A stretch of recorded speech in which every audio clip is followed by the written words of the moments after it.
Hello and welcome. I am Cyril Stover. That the country is going through some trying times is not in question, but governments at all levels have not stopped putting in all efforts to turn the situation around. The country goes through one stage after the other in terms of security, in terms of good governance, and of course, food security. Today, my guest on One-on-One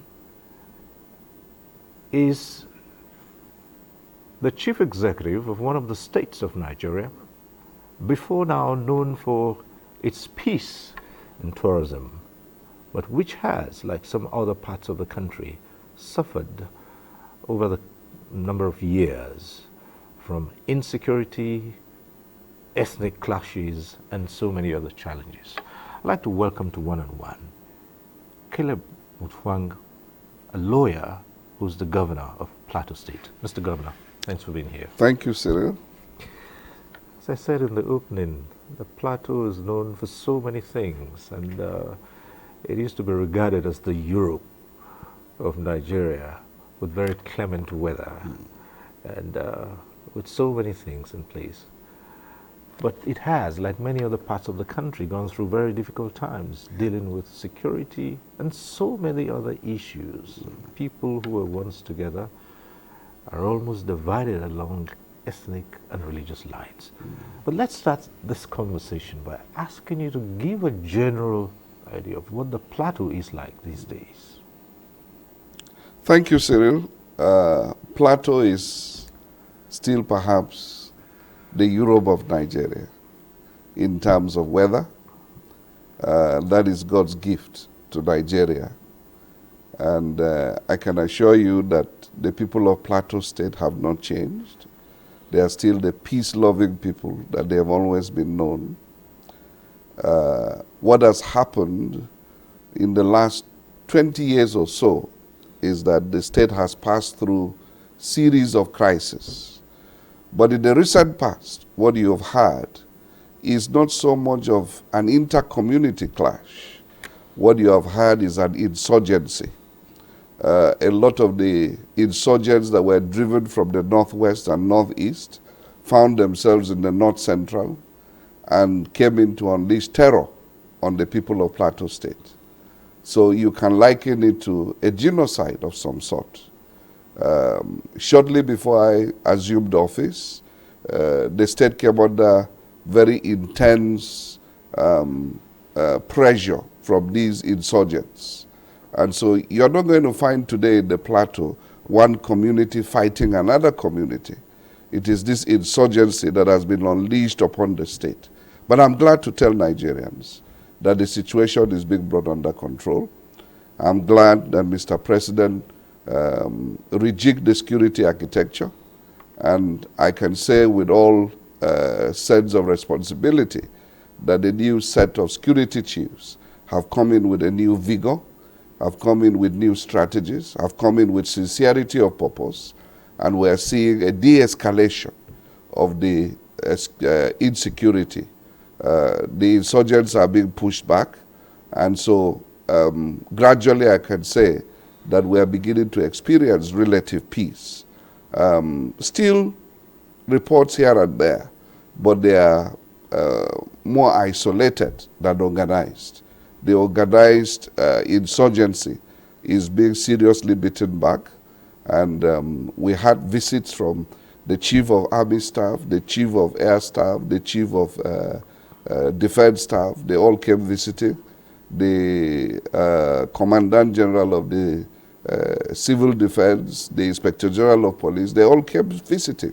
And I think it made a lot of difference. More deployments have been made. Of course, we've had to spend more resources to be able to take care of the personnel on ground. And I'm glad to report to Nigerians that gradually peace is returning to Plateau. All right, now we'll talk about the finances, but then you often hear these days that to put down the insurgency and other criminality that we've talked about would demand a little more than just kinetic efforts, and that is the non-kinetic approach as well. How much of this have you been able to key into? Yes. Thank you, yes. Certainly, you can't rely on kinetic methods alone.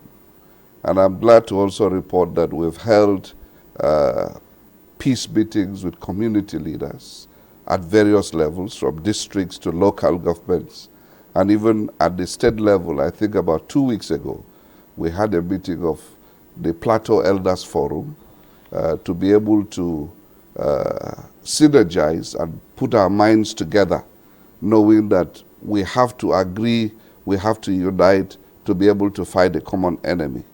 And I'm glad that these non-kinetic methods are beginning to yield result, because people are beginning to take responsibility in their communities to know that they must be able to have the handshake across divides and create a communal harmony.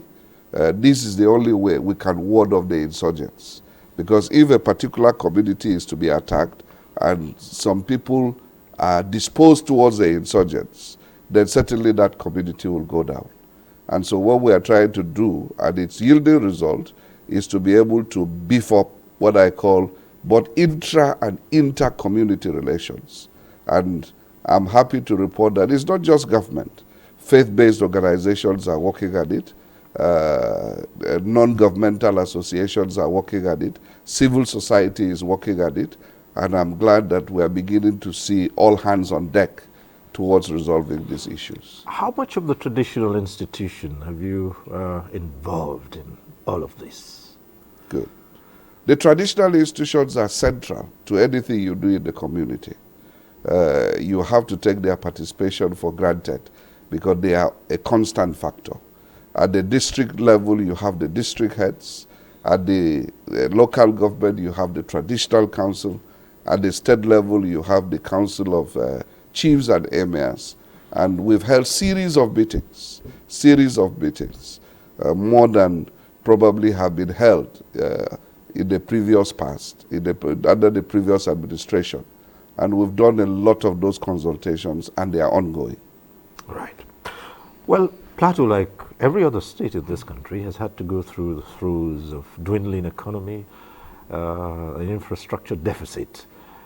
And so at this point, let's begin to talk about how you deal with such matters. First, let's look at the resources available to you. And I'm looking at this not just from one angle of it. As you well know, Nigeria has, in recent times, been going through very difficult times, not the least the withdrawal of subsidy from petroleum products. And virtually all segments of society have faced that challenge. How has the Plateau fared? Let's start on that level.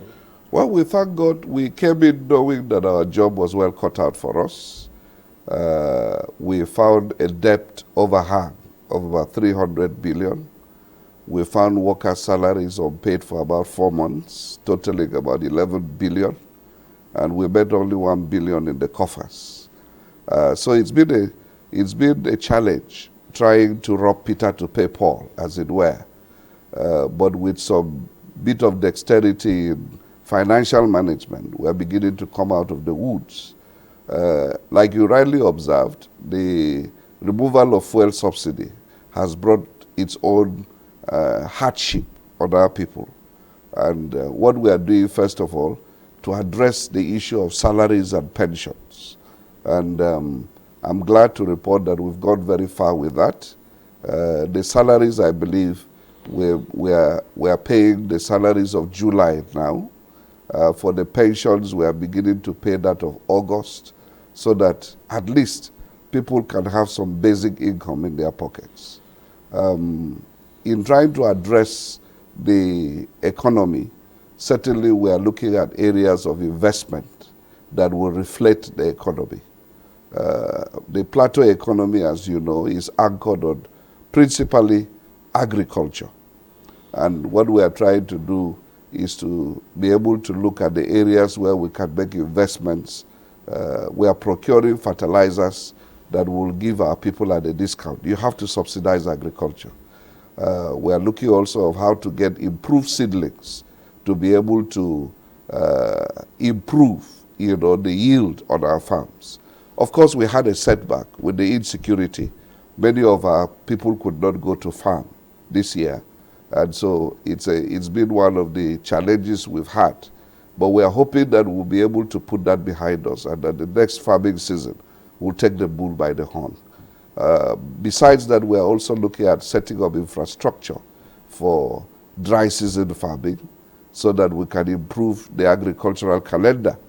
But beyond just farming, we are looking at strategic crops that we can begin to invest in, that ultimately we can start an agricultural industrialization beyond just producing raw materials, that we should be able to process some of those materials. That's what means by expanding the value chain of agriculture. And that is where we can generate employment, we can generate better income, as it were, and that government can get more tax. We can capture more people into the tax net. So crucial to getting revenue to be able to do these things is that we are looking at how to bring the informal sector on board. It's a very challenging task to get the informal sector into the tax net, because that's where the bulk of the economy is. And we're working on that strategically, changing personnel, changing structures, so that we can be able to reinvigorate the process and see how we can maximize the opportunities we have in driving the revenue of government. Let me ask you this. In the wake of the removal of fuel subsidy, so many families became further impoverished. And of course, the talk all around the country is about palliatives. Now, these are, at best, temporary solutions. Yeah. But even then, there have been challenges with the distribution of palliatives. There are two fronts here I'm going to. First, from the federal government to the states, and also the efforts of the states themselves. Let's take Plateau, for instance. Has Plateau State received the federal palliatives in terms of the cash, the grains, because there are places we hear, well, some have received some amount of money, some have not. Yeah. Is Plateau one of the states that has received everything? Yes. Thank you, Cyril. It's good for me to clarify this because there's a lot of misinformation out there. The total package of the palliatives that the government has approved, the federal government has approved for the states, is 5 billion naira. Out of the 5 billion naira, 52% of it is a grant, while 48% is a loan. Now, out of the 5 billion, so far, to the best of my knowledge, Plateau account has been credited with 2 billion. We had initially had 3 trucks of rice, which approximates about 1,800 bags, which we shared across the state. I'm glad to report that there isn't too much of complaint of hijacking or diversion on the plateau, because we instituted a means of distribution that was well supervised, albeit to say that the quantity was inadequate. And so what we are doing now is that we are moving beyond what the federal government has done into what the state can do. And we set up a committee that has worked out the areas where we need to look at immediate needs. Some of the immediate needs, of course, you have to look at indigent families, you have to look at the IDPs, you have to look at the students, you have to look at the ordinary people in the streets, apart from the workers. So we're trying to make sure that every segment of society is looked after as much as we can within the constraints of the resources of government. But like you rightly observed, the palliatives can only satisfy the immediate needs. If we finish distributing, assuming the 5 billion came, and we finish sharing the 5 billion, what next? And so many of the states, and Plateau in particular, we are looking at ways to be able to do something more lasting than just giving people immediate palliatives. One of the areas we are looking at, for example, is that Plateau has a very robust poultry industry. And at the moment, there is a glut in the market, the poultry market. The eggs are not being sold. So we are looking at how we can be able to come in, assist those poultry farmers by seeing how we create a market for the eggs so that they can at least sustain the industry. Because if you lose that industry, not only jobs are lost, income is lost, and therefore it's going to be catastrophic for us. So we are looking at several ways of cushioning the effects of the fuel subsidy removal, but we are looking both in the immediate and as well in the long term. If I might just dwell a little longer on that, part of it, well, quite a number of people were not aware initially that some part of the 5 billion to each state was going to be partly a loan, which is repayable. But as soon as this was realized, some Nigerians have not been pleased. And we had reports that some states were not actually pleased that part of this was going to be a repayable loan. Was Plateau one of those who didn't quite like the idea of repaying? Well, it's not about liking or not liking, Cyril. That is the reality of what is on ground. It wasn't as if the states approached the federal government and said, give us a loan. The federal government, in its own wisdom, thought that the states needed help. And therefore, they also had to take into account their own strength. And they thought that part loan, part grant was a conducive arrangement for them. We are yet to discuss the modalities for repaying the loan. And I'm sure at the appropriate time, the National Economic Council is going to deliberate on that, and we'll be able to find a way around it. Well, further to that, some of the Nigerians, particularly organized labor, have expressed concern about the federal government dealing directly with state governors, particularly in the matter of the distribution of. They'd rather the federal government devised another means. A reason which some of them give is that the governors are very powerful in all the states, and once anything comes through them from the federal government, they're likely to just use their discretionary powers to either distribute equitably or not. What do you say to such? I think for me, such fears are far-fetched. Any governor worth his salt would be concerned about the generality of the population. And I believe that most governors that I've interacted with come with a huge sense of responsibility, knowing that, look, every segment of society has to be touched, has to be looked after. And so I think a lot of dialogue between government and labor would allay these fears. And for us on the Plateau, we don't have such fears being expressed by labor, because I believe that they have come to trust us. We met them on strike. We were able to resolve the strike, and we are beginning to meet our obligations. And therefore, our trust credit is rising with labor. And I believe that going forward, we are going to ensure that we do whatever we do transparently, and people can critique it, people can make comments, people can make observations.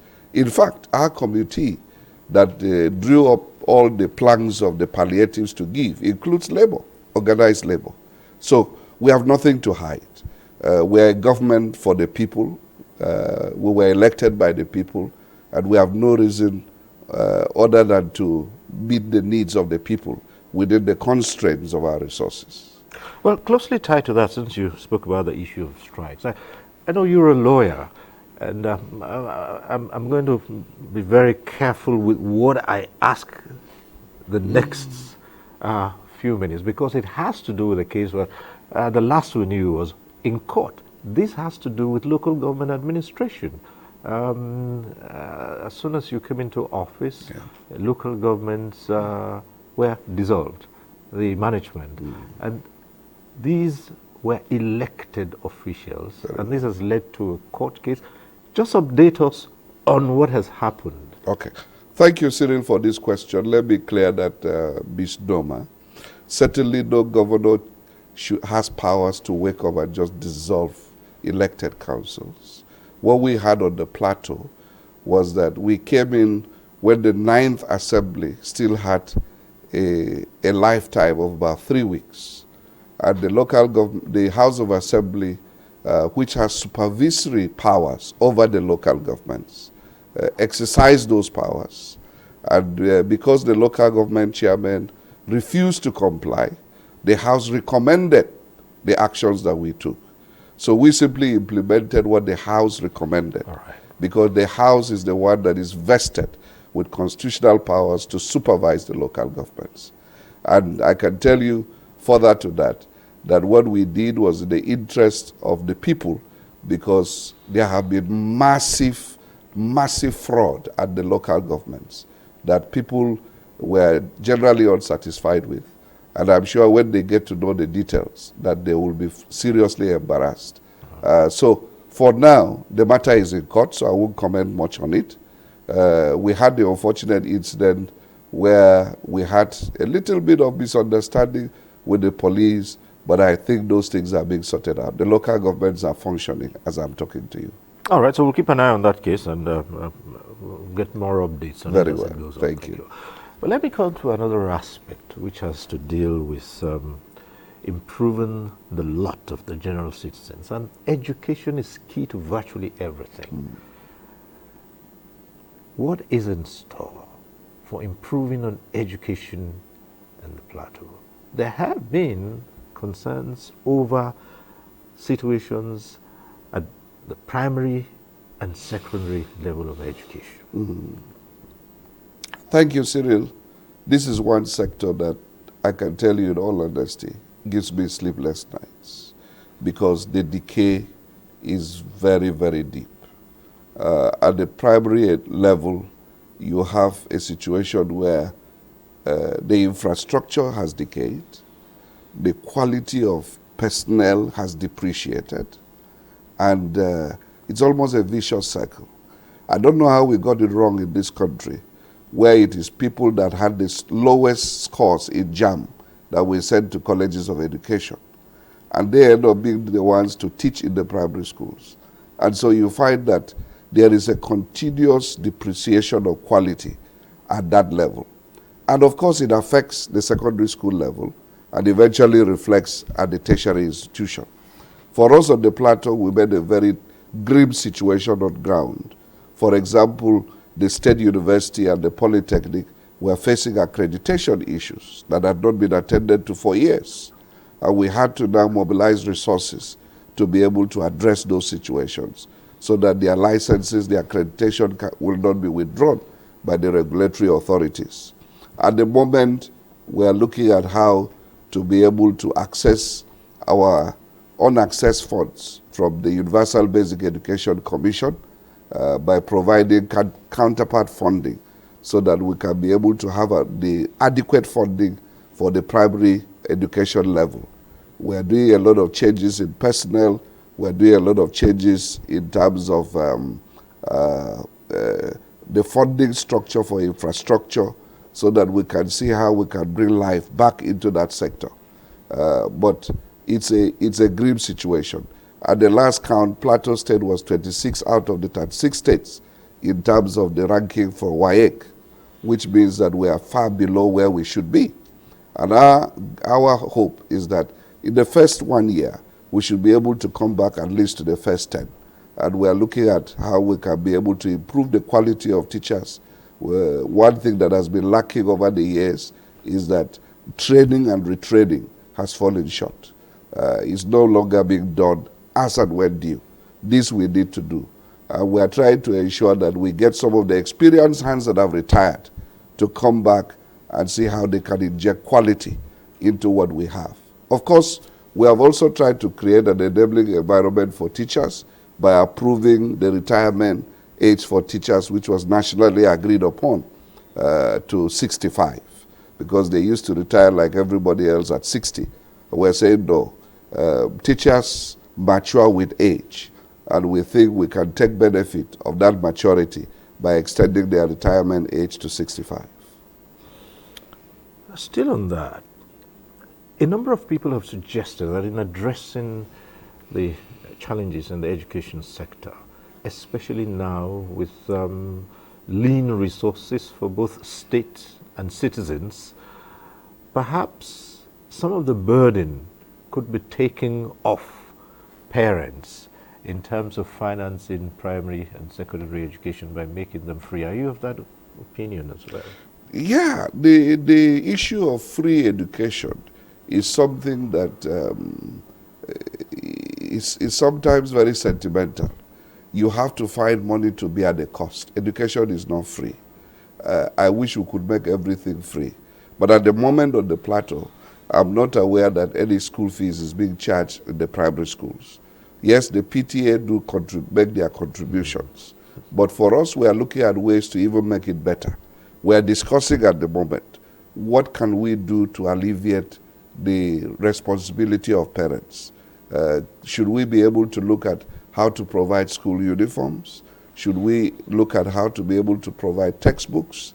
Should we even look at the possibility of renewing the school feeding program so that children can stay in school? When I mentioned to you about protecting the poultry industry, one of the possible things we might do is to look at how to offtake the eggs, for example, from the farmers and give to the children in the schools to eat.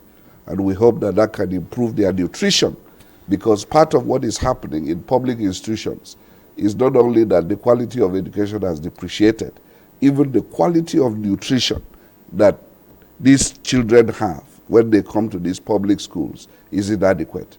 These are well-documented facts by international organizations. And so it's a holistic thing we'll need to look at to address. All right.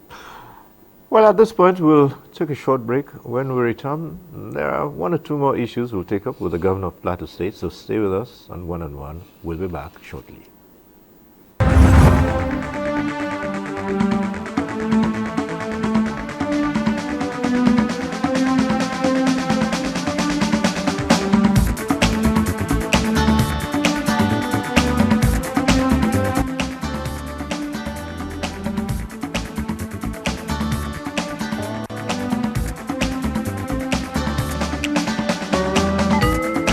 NTA Tuesday Live, a network issue-oriented innovation talk show.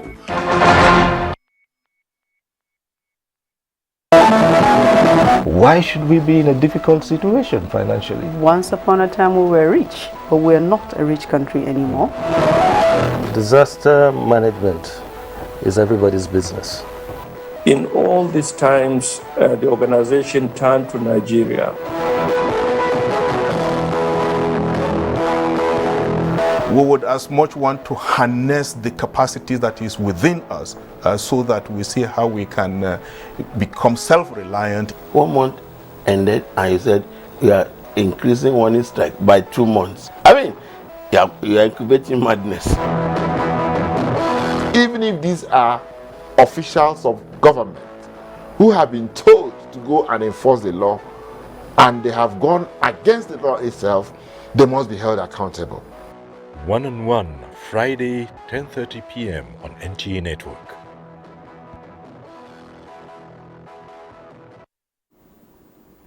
Thanks for staying with us. My guest is still the Governor of Plateau State.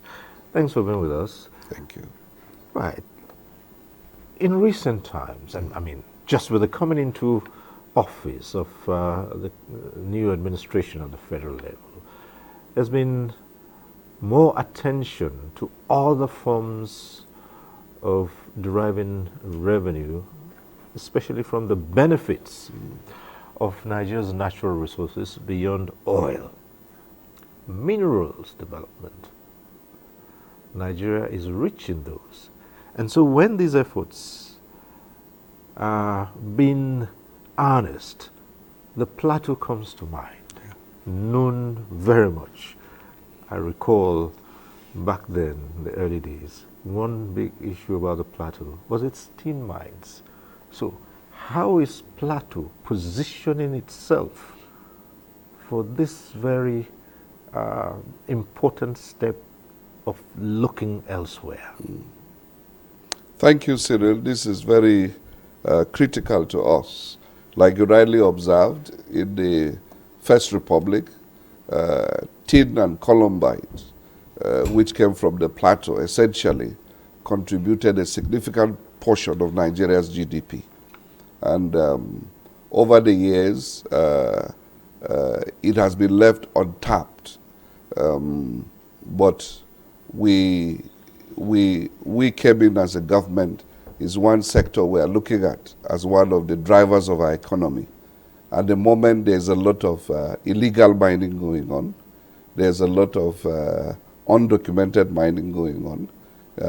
Partly is what is responsible for the insurgency in parts of Plateau, when you talk about Kanam and Wase, because of the deposits there.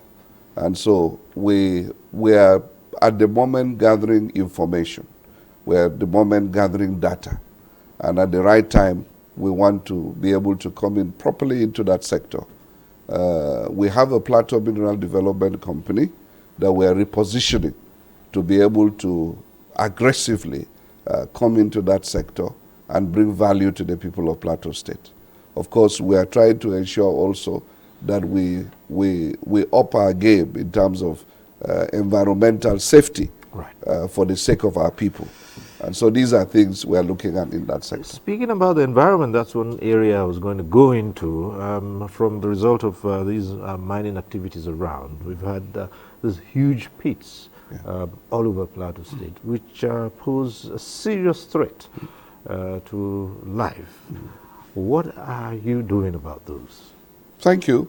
I'm glad to report that we're collaborating with the Federal Ministry of Mines, with the Federal Ministry of Solid Minerals, if I would be correct to say that, to be able to look at these ecological issues.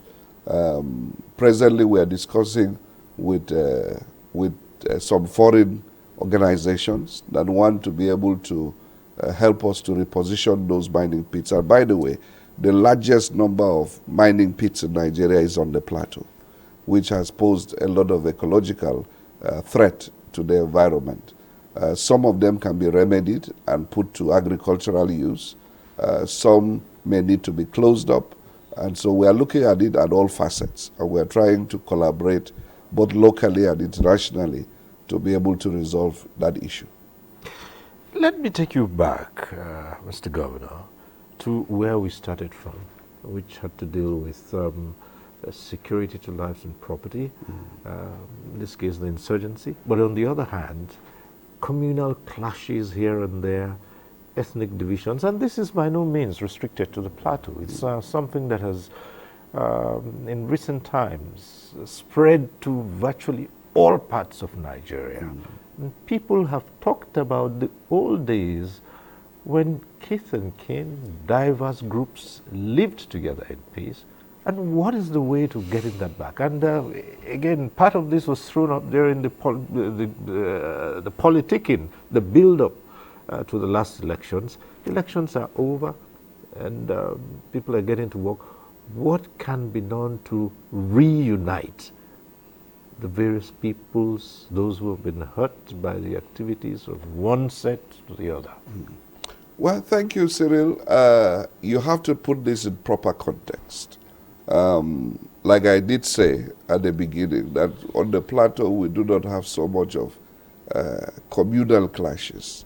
Because often and not what happens brings communities into clash are boundaries. And I think that to a large extent for us on the plateau, a lot of boundaries are well settled. Now, but that is not to say that is Uhuru everywhere. We have a lot of both intra and inter-community misunderstandings, if I call them. But let me hold leadership responsible.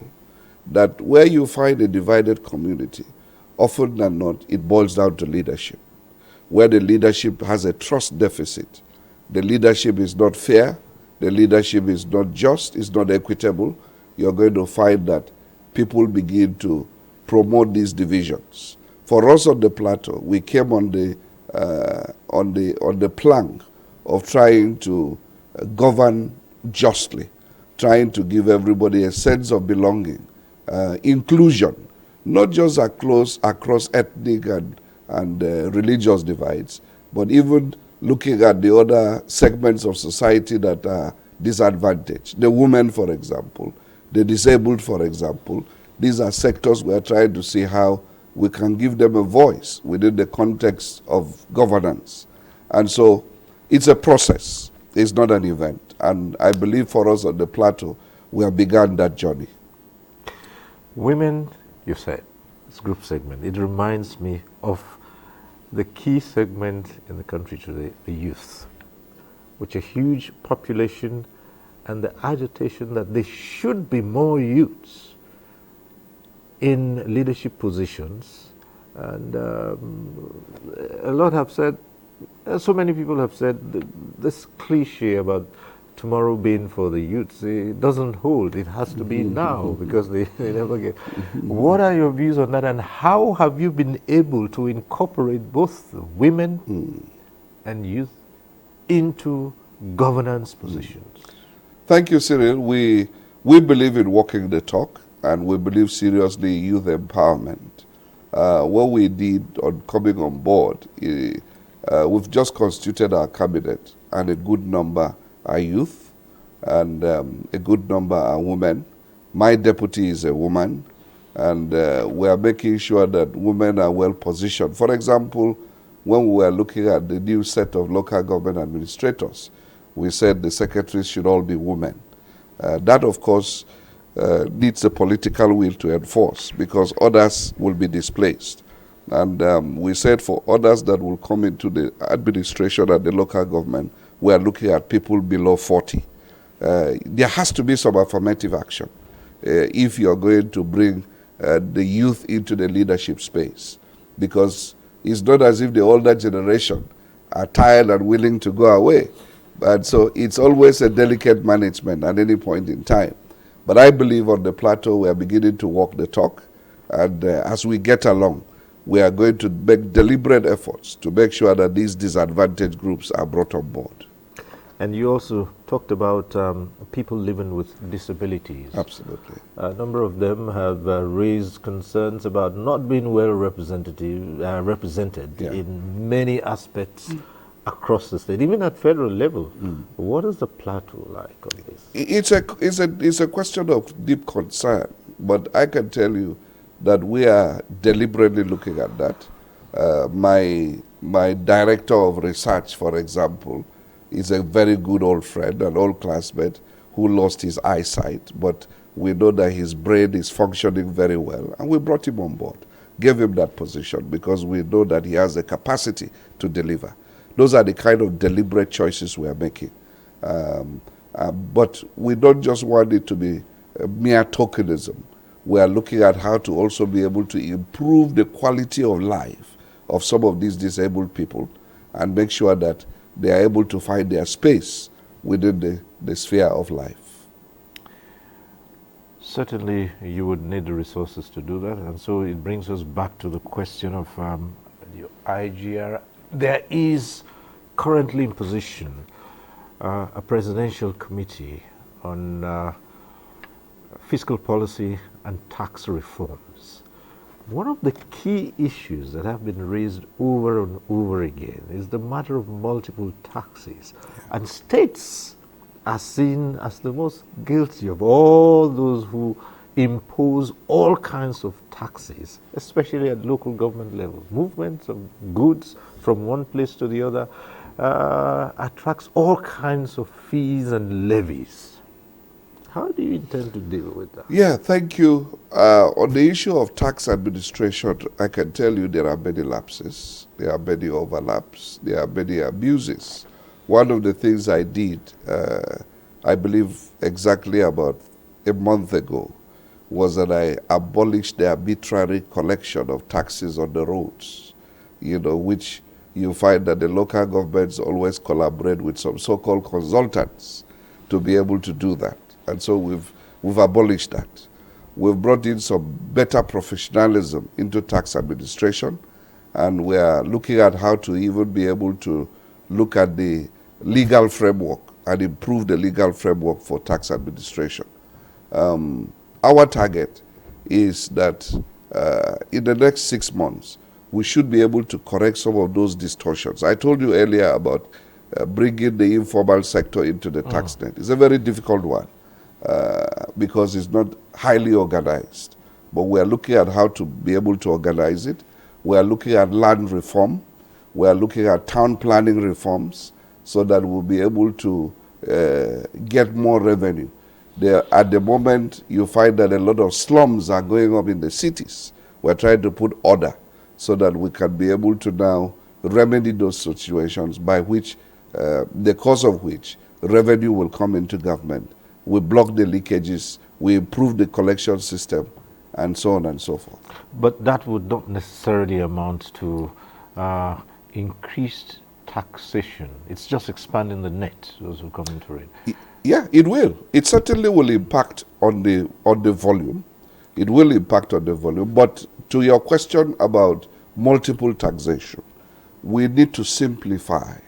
I believe, sincerely, we need to simplify our method of taxation in the country and make sure we harmonize the taxes collectible. And there needs to be more collaboration. That's the essence of the Joint Tax Board, to enhance collaboration between the federal government and the states, and of course the local governments. I believe that if we're able to create more synergy, that it will help a lot in trying to ensure that taxes are paid as and when due. But there's a critical factor that we need to look at. We need to match wealth to tax. That's one area. You're going to find, for example, I'm told somebody is making billions of naira from mining, but when you look at his the tax payable, it is nothing compared to what he is going through his bank account. So these are things we need to look at. I always put this across and say it's the small fish who pay the taxes because they have no choice, while the big fish get away with it.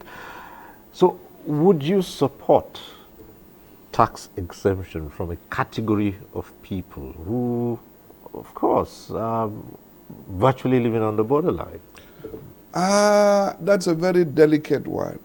I think what we should be looking at is, like I said, to match tax to income. We shouldn't allow anybody to live as a parasite on society. No matter how little you pay, I think it instills in you a sense of responsibility, and it gives you the audacity to demand good governance. So nobody should be allowed to say, I cannot pay. No matter how small, everyone should be seen to be contributing to the treasury. In your response to the first part of this question, you talked about slums being developed everywhere around cities, and that brings to mind the question of urbanization, which takes us back to the local communities and why people want to mass to the cities where there will be better facilities. And so what would be your focus to put in place in these local communities to address the influx of people into urban centers, which again leads to slums and all kinds of social problems? Yes, we must devise strategies to be able to address this rural-urban drift. by making sure that we improve on infrastructure in our so-called rural areas. For example, there is no reason why every local government headquarters, for example, should have modern facilities like any other, like the state capital. So for us as a government, our emphasis will be to improve the quality of life in the rural areas by making sure that they have all the necessary infrastructure, necessary, important for modern life. Internet coverage is going everywhere. Today you can stay anywhere and watch NTA, you can watch DSTV, you can look at an economy that keeps you where you are.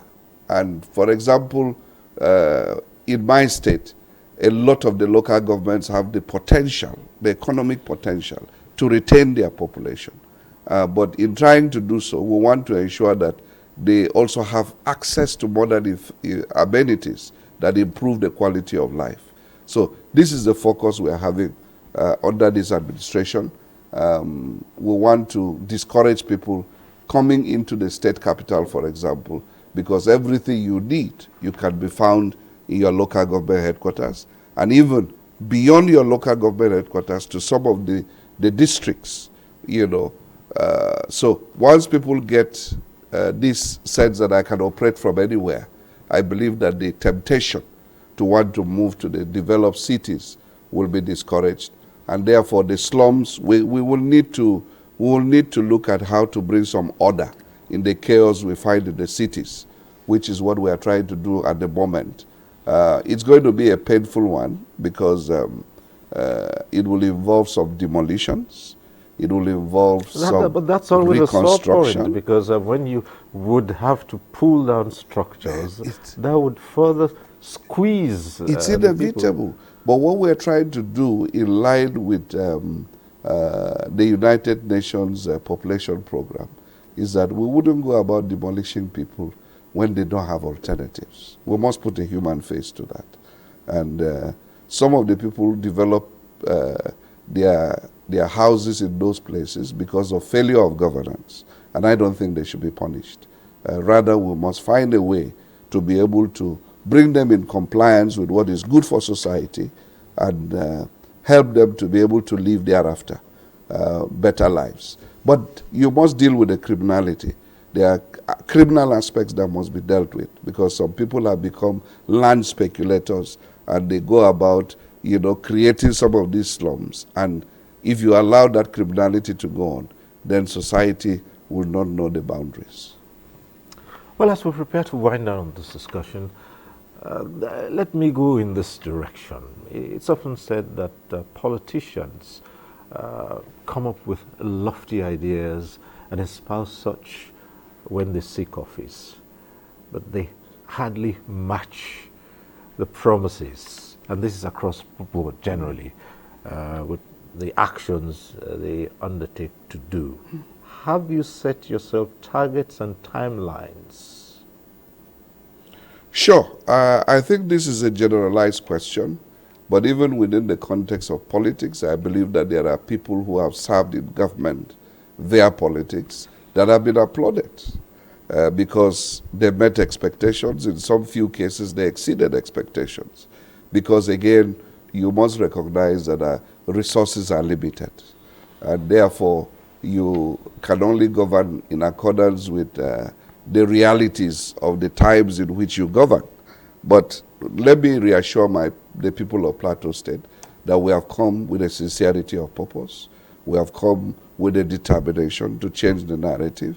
We cannot leave Plateau worse than we met it. Certainly, we want to leave it far better than we met it. Well, I'll take that as a response saying you are committed. And finally, as we wind down, thank you. When you look at the Plateau now and look at the next 4 years, just about 4 years that you have to, what do you see? I see a Plateau that is at peace. I see a Plateau that is attractive to all and sundry, a plateau that is welcoming, a plateau that is alluring, a plateau that produces some of the best brains in this country, a plateau that has some of the best healthcare facilities in this country, a plateau that is feeding the nation with its advantageous crops, a plateau that is contributing to the GDP of Nigeria, a plateau that certainly will be ranked among the best states in Nigeria. This is our desire, this is our ambition, and by the grace of God, we'll give it our best. All right, so at this point, we must leave this conversation. Thank you. And then thank you very much for coming, and I hope that with time, we will recall some of the things we talked about here and ask just how far you've done them. But for thank now, you, Cyril. let me say thank you very much, Mr. Governor. Thank you, thank you. It's been my pleasure. Thank you. Right. Thank you. And that's our program today. We thank you for watching. Next week, we'll be back with One on One. I'm Cyril Stover. Bye for now.